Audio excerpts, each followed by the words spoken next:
Good morning, students. I am Mukul Yadav, your physics faculty, and in this class we are going to see some problem related to the mirror formula. तो जैसा कि आपको पता है कि last की दो लेक्चर्स के अंदर हमने मिरर फार्मूला का बारे में पढ़ा है और साइन कन्वेंशन के बारे में देखा है। तो जैसा कि मैंने आपको बताया था कि मिरर फार्मूला क्या होता है आपका 1/v प्लस में 1/u is equal to 1/f।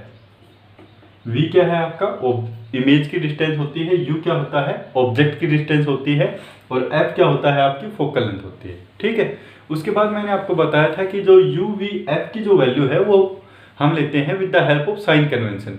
तो आपको साइन कन्वेंशन की हेल्प से ही आप यहाँ पे u v f की वैल्यू सब्सटीट्यूट कर सकते हैं।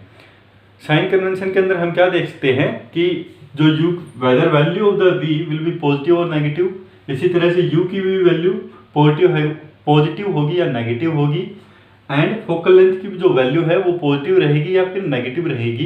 ये चीज हमको बताता है क्या, साइन कन्वेंशन।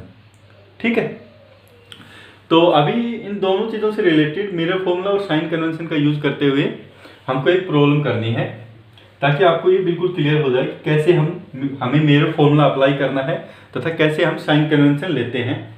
तो आज उसी से रिलेटेड हम एक दो प्रॉब्लम देखने वाले हैं। तो जैसे कि जो एक प्रॉब्लम मैंने बोर्ड के ऊपर लिखी हुई है, ये प्रॉब्लम मैंने एनसीईआरटी से ली हुई है। ठीक है, सोल्व प्रॉब्लम। तो जो प्रॉब्लम है वो क्या है, a convex mirror used for rear view on an automobile has a radius of curvature of 3 metre.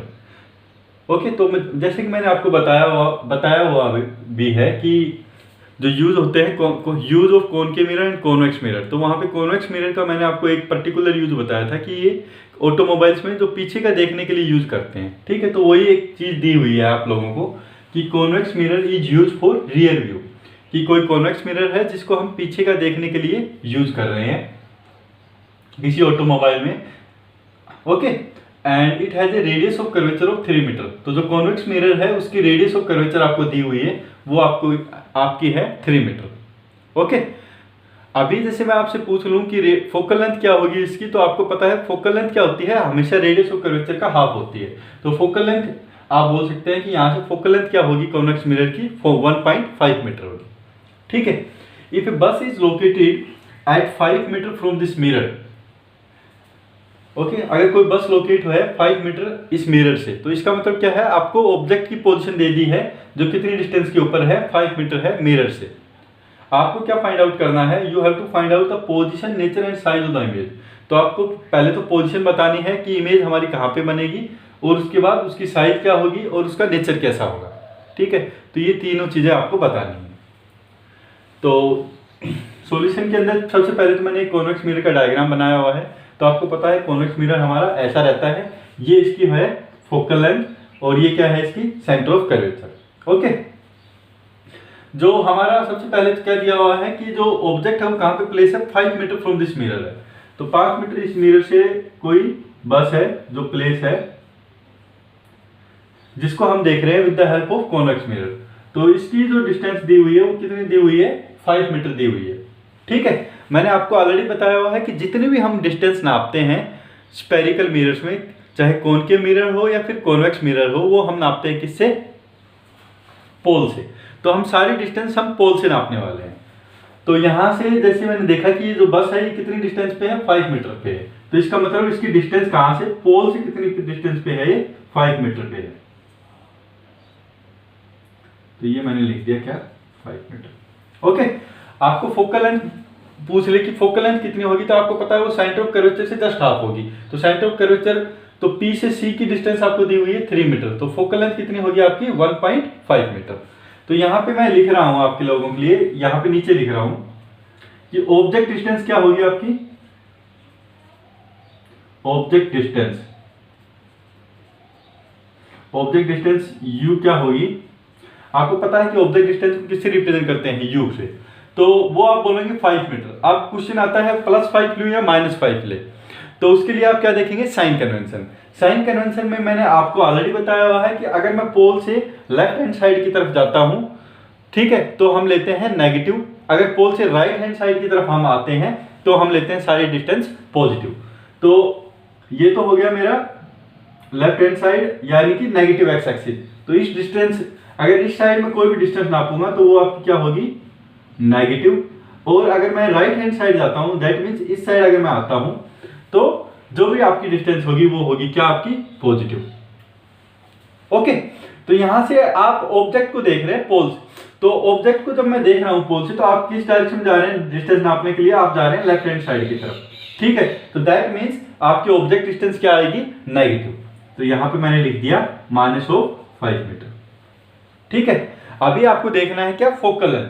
तो फोकल लेंथ भी मैं नीचे लिख दिया यहां पे, फोकल लेंथ। फोकल लेंथ को हम रिप्रेजेंट करते हैं किससे, एफ से। ठीक है, तो फोकल लेंथ के लिए आपको पता है फोकल लेंथ सबसे पहले कितनी होगी, मैग्नीट्यूड में वैल्यू कितनी होगी उसकी, वो हाफ होती है सेंटर ऑफ कर्वेचर से, तो वो होगी 3/2 मीटर और 1.5 मीटर। ठीक है, आपको देखना है पॉजिटिव रहेगी या फिर नेगेटिव रहेगी। तो उसके लिए आप क्या करेंगे, आप देखेंगे पोल से किस साइड मूव हो रहा हो। आप पोल से जब डिस्टेंस नाप रहे हैं तो आप जा रहे हैं किस साइड, राइट हैंड साइड जा रहे हैं, दैट मीन्स फोकल लेंथ रहेगी आपकी क्या, पॉजिटिव। तो ये मैं बोल सकता हूं, ये आपकी वैल्यू क्या आएगी, +r/2। r की वैल्यू आपको ऑलरेडी पता है, वो क्या है, 3। तो ये हो जाएगी आपकी क्या, 3/2 मीटर। ओके, तो u क्या आ गया आपका, u की वैल्यू आपकी आ गई क्या, -5 मीटर।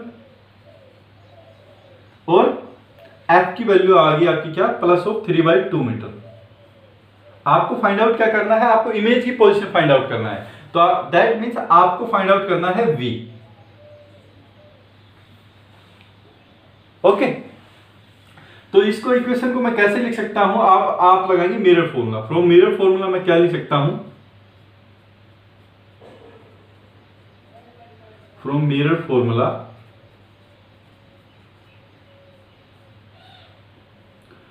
आप लिख देंगे 1/v + 1/u = 1/f। ठीक है, तो ये थोड़ा सा मैं जैसे छोटा लिख रहा हूं क्योंकि पूरा स्पेस में आ जाए, हमारा क्वेश्चन पूरा आ जाए, इसलिए मैं ये जो UVF है छोटी वैल्यू लिख रहा हूं, यहाँ पे स्मॉल लेटर्स के अंदर लिख रहा हूं। ठीक है, तो 1/v क्या दिया हुआ है, ये आपको फाइंड आउट करना है। ठीक है, अभी एक चीज आपको हमेशा याद रखनी है कि आपको क्या फाइंड आउट करना है, इमेज की पोजीशन फाइंड आउट करनी है। u और f आपको दिए हुए हैं। ठीक है, तो जो भी क्वांटिटी आपको दी हुई है, जैसे यहाँ पे u और f आपको दिए हुए हैं, तो आपको साइन कन्वेंशन केवल उन्हीं का यूज करना है। आपको v फाइंड आउट करना है, तो इसका आपको साइन कन्वेंशन यूज नहीं करना है। ठीक है, कि आप कहीं ट्रेस करने लग जाओ कहां पे इमेज फॉर्म होगी, उसके बाद इसका साइन कन्वेंशन यूज करने लग जाओ, नहीं। आपको साइन कन्वेंशन केवल उन्हीं चीजों का फाइंड आउट करना है जो आपको क्वेश्चन के अंदर दी हुई है। तो यहाँ पे u आपको दिया हुआ है और f आपको दिया हुआ है, तो साइन कन्वेंशन आपको इन्हीं के केस में फाइंड आउट करना है। v आपको फाइंड आउट करना है। ठीक है, इमेज की पोजीशन आपको फाइंड आउट करनी है, तो v आप ऐसा कैसे रखेंगे, इसका कोई भी साइन कन्वेंशन यूज नहीं करेंगे। ओके, तो बड़ा सिंपल सा है, जो भी चीज आपको दी हुई है ना, आपको केवल साइन कन्वेंशन उन्हीं का यूज करना है। जो चीज आपको दी नहीं हुई है वो आप उनका साइन कन्वेंशन नहीं यूज कर सकते, क्योंकि आपको पता ही नहीं क्या कहां पे फॉर्म होगी, लेफ्ट साइड फॉर्म होगी या राइट साइड फॉर्म होगी, तो आप साइन कन्वेंशन कैसे यूज कर सकते हैं। ओके, तो यहां पे जैसे मैं लिख रहा हूं 1/v + u की वैल्यू क्या है आपकी, -5 = फोकल लेंथ होगी आपकी 1/3/2। इसको अगेन मैं सोल्व कर रहा हूं, तो 1/v क्या आ जाएगा आपका, ये हो जाएगा 2/3। इसको मैं उल्टा यहां पे लेके गया, वो 2/3, और ये क्या हो जाएगा, -1/5 है, ये इस साइड आके प्लस हो जाएगा, +1/5। ओके, इसका मैं ले लूंगा एलसीएम।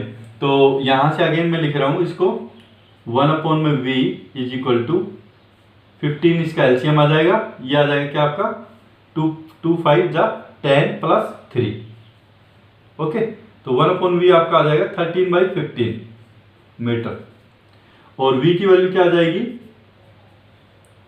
15/13 मीटर।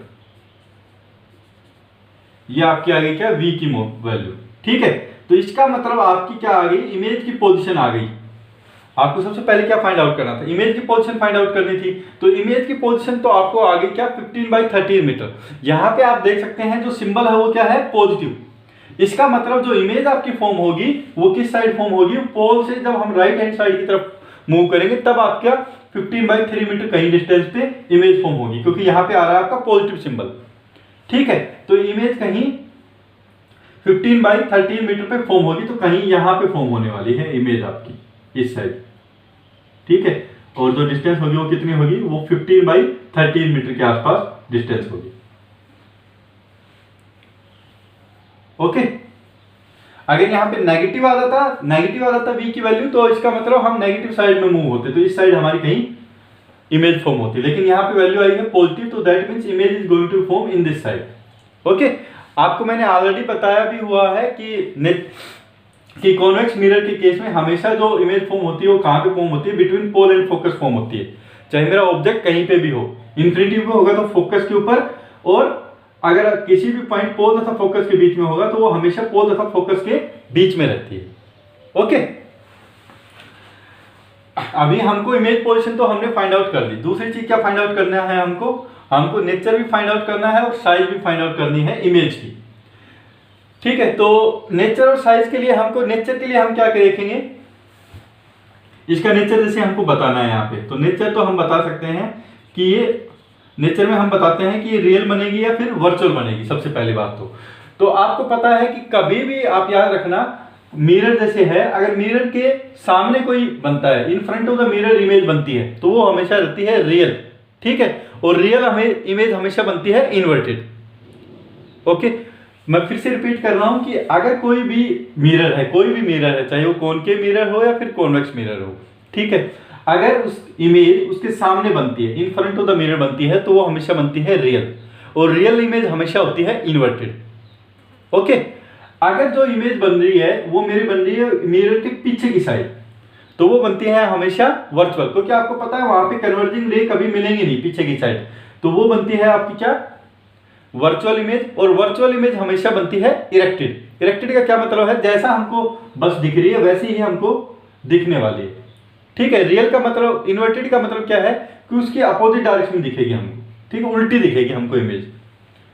ओके, तो जो नेचर होगा ये क्या होगा, यहाँ पे इमेज इज वर्चुअल,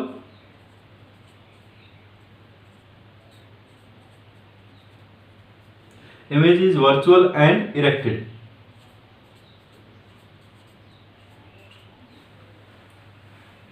ओके, तो अगर आपको दिख नहीं रहा तो प्लीज ये राइट डाउन ऐसे कर लीजिए, जैसे मैं बोल रहा हूं वैसे आप राइट डाउन कर लीजिए।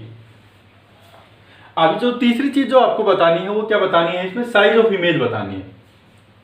तो मैं क्वेश्चन को रब कर रहा हूं यहाँ पे, तो आपको तीसरी जो चीज बतानी है वो क्या बतानी है, आपको साइज ऑफ इमेज बतानी है। तो साइज ऑफ इमेज आप कैसे बताते हैं, आप बताते हैं किसकी हेल्प से, मैग्निफिकेशन की हेल्प से। तो आपको पता है मैग्निफिकेशन आपका क्या होता है,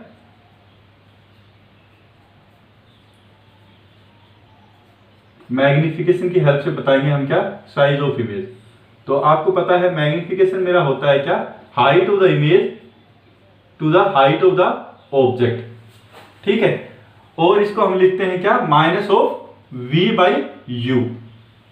ठीक है, तो यहाँ पे height of the image, height of the object तो आपको दी नहीं हुई, आपको रफली बताना है कि जो इमेज बनेगी वो मेरी स्मॉलर बनेगी या फिर लार्जर बनेगी, और स्मॉलर बनेगी तो कितनी गुना स्मॉलर बनेगी, और बड़ी बनेगी तो कितनी गुना बड़ी बनेगी। तो मैग्निफिकेशन से आप डायरेक्टली बता सकते हैं वो क्या हो जाएगा, माइनस ऑफ v/u। तो मैग्निफिकेशन मैंने लिख दिया, ये हो गया आपका क्या, माइनस ऑफ v/u। अब यहाँ पे आपको वैल्यू सब्स्टिट्यूट करनी है। ओके, तो v की जो वैल्यू आई है वो क्या आई है आपकी, देखिए यहाँ पे जो v और u की वैल्यू सब्स्टिट्यूट करूंगा मैं मैग्निफिकेशन वाले फॉर्मूले में भी, वो भी आपको साइन कन्वेंशन के साथ ही यूज करनी है। ओके, तो चाहिए आप मैग्निफिकेशन वाला फॉर्मूला यूज कर रहे हैं या फिर आप मिरर फॉर्मूला यूज कर रहे हैं, आप दोनों के केस में जो यूज करेंगे, जो वैल्यू यूज करेंगे वो साइन कन्वेंशन के साथ यूज करेंगे। ओके, तो यहाँ पे जैसे मैंने लिख दिया माइनस ऑफ v की वैल्यू क्या है आपकी 15/30, तो ये प्लस वैल्यू है, तो ऐसा कैसे मैंने लिख दिया इसको, डिवाइडेड बाई u क्या है आपका, u आपका दिया हुआ है माइनस ऑफ 5 मीटर। ओके, तो माइनस माइनस यहां से कैंसिल हो जाएगा और ये आपका आ जाएगा क्या 15/65। ओके, अगर फिर से इसको हम सोल्व करेंगे तो ये आपका हो जाएगा क्या 3/15। ओके, 3/15 क्या होता है, 0.2। ठीक है, तो 0.2 क्या है आपका, height of the image to the height of the object. तो यहां पे आप देख सकते हैं, ठीक है, यहां से भी आप बता सकते हैं कि जो इमेज बनेगी वो आपकी वर्चुअल बनेगी। क्यों इमेज वर्चुअल बनेगी, क्योंकि जो मैग्निफिकेशन का जो फॉर्मूला आया है उसमें पॉजिटिव आया है।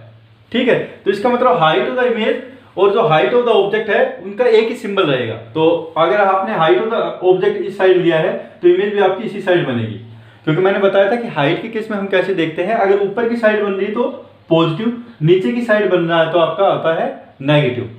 ओके, प्रिंसिपल एक्सिस से ऊपर की हाइट हम लेते हैं पॉजिटिव, प्रिंसिपल एक्सिस से नीचे की हाइट हम लेते हैं नेगेटिव। तो यहाँ पे आपका देखिए height of the image, height of the object तो पॉजिटिव रहेगी, तो यहाँ पे आपने देखा ये पॉजिटिव सिंबल आया, that means height of the image आएगी वो भी आपकी पॉजिटिव आएगी। दैट मींस दोनों इमेज की साइड बन रही है वो प्रिंसिपल एक्सिस के ऊपर की साइड बन रही है। तो ये क्या होगा, आपकी जो इमेज बनेगी वो क्या बनेगी, आपकी इरेक्टेड ही बनेगी। ओके, तो let us come to the point. यहाँ पे आपको बताना है कि जो इमेज बनेगी वो बड़ी बनेगी या स्मॉल बनेगी। तो यहाँ पे आप देख सकते हैं कि जो मैग्निफिकेशन आया है वो 0.2 आया है, तो दैट मीन्स कि जो हाइट ऑफ द इमेज है वो कितनी रहेगी मेरी, यहां से मैं करके बताऊंगा। तो जो हाइट ऑफ द इमेज जो आपकी आएगी वो कितनी आएगी, 0.2 times of height of the object. ठीक है, तो आपकी जो हाइट ऑफ द इमेज है वो क्या होगी, रिड्यूस होगी। कितनी रिड्यूस होगी, 0.2 आपका होता है 1/5 के टाइप, 0.2 इक्वल टू 1/5। ठीक है, तो जो हाइट ऑफ द इमेज है आपकी वो 1/5 हो गई हाइट ऑफ द ऑब्जेक्ट के। ओके, तो यहां पे भी आप बता सकते हैं जो साइज है इमेज की वो क्या हुई है, रिड्यूस हुई है। ओके, तो I hope this numerical problem is clear to. तो बड़ा ही सिंपल सा है। सबसे पहले तो आपको डायग्राम बनाना है, डायग्राम बनाने के बाद जो भी चीज आपको दी हुई है वो चीज आपको मेंशन करनी है डायग्राम के अंदर। ओके, उसके बाद आपको मिरर फॉर्मूला अप्लाई करना है। तो मिरर फॉर्मूला अप्लाई करने से पहले आपको जितनी भी चीज दी हुई है वो आपको लिखनी है। ठीक है, और वो आपको लिखनी है किसकी हेल्प से, वो आपको साइन कन्वेंशन का यूज करते हुए लिखनी है। ओके, तो आपको साइन कन्वेंशन का यूज करते हुए जो भी चीज आपको दी हुई है उनका आपको लिखना है। उसके बाद आपको डायरेक्टली मिरर फॉर्मूला अप्लाई करना है। ठीक है, वो वैल्यू सब्स्टिट्यूट करनी है और जो भी चीज आपको फाइंड आउट करनी है वो डायरेक्टली आप फाइंड आउट कर लेंगे। ठीक है, तो जो भी चीज हमको मिलेगी वो साइन कन्वेंशन के साथ मिलेगी। तो यहाँ पे जैसे पॉजिटिव वैल्यू मिली मेरे को v की, तो मेरे को पता चला कि जो ऑब्जेक्ट बनेगा वो राइट हैंड साइड, सॉरी जो इमेज बनेगी वो राइट हैंड साइड में बनेगी। ठीक है, और उसकी डिस्टेंस कितनी होगी, 15/13 मीटर। उसके बाद मैंने मैग्निफिकेशन वाला फॉर्मूला अप्लाई किया। मैग्निफिकेशन का फॉर्मूला हमेशा हम अप्लाई करते हैं to see the size of the image with respect to the object, कि मेरा ऑब्जेक्ट अगर इतनी साइज का है तो मेरी इमेज कितनी बनेगी। तो वो फॉर्मूला मैंने अप्लाई किया, height of the image by height of the object, और ये किसके इक्वल होता है, -v/u के इक्वल होता है। तो आपको ये जो v और u की वैल्यू यहाँ पे जो सब्स्टिट्यूट करेंगे मैग्निफिकेशन के फॉर्मूले में भी, वो भी आपको किसके साथ सब्स्टिट्यूट करनी है, साइन कन्वेंशन के साथ सब्स्टिट्यूट करनी है। तो यहाँ पे जैसे v की वैल्यू है 15/13 प्लस है, u की वैल्यू क्या है आपकी नेगेटिव, तो वो मैंने सब्स्टिट्यूट की, फाइनली आपका आंसर आ गया 0.2।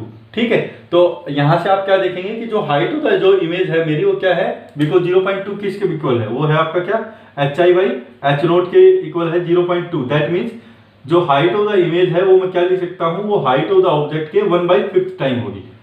ठीक है, तो जो इमेज की साइज है वो आप क्या बोल सकते हैं, वो रिड्यूस होगी। ठीक है, तो जैसे मैंने आपको बताया भी हुआ है कि कॉन्वेक्स मिरर के केस में हमेशा जो साइज होती है वो रिड्यूस हो जाती है। तो यहाँ पे भी आप देख रहे हैं कि जो हमारा फॉर्मूले से आया है मैग्निफिकेशन के फॉर्मूले से, वो साइज भी क्या हो गई है आपकी, रिड्यूस हो गई। Okay, so I hope this numerical problem is clear to you. If you have any doubt, then you can ask me. Thank you.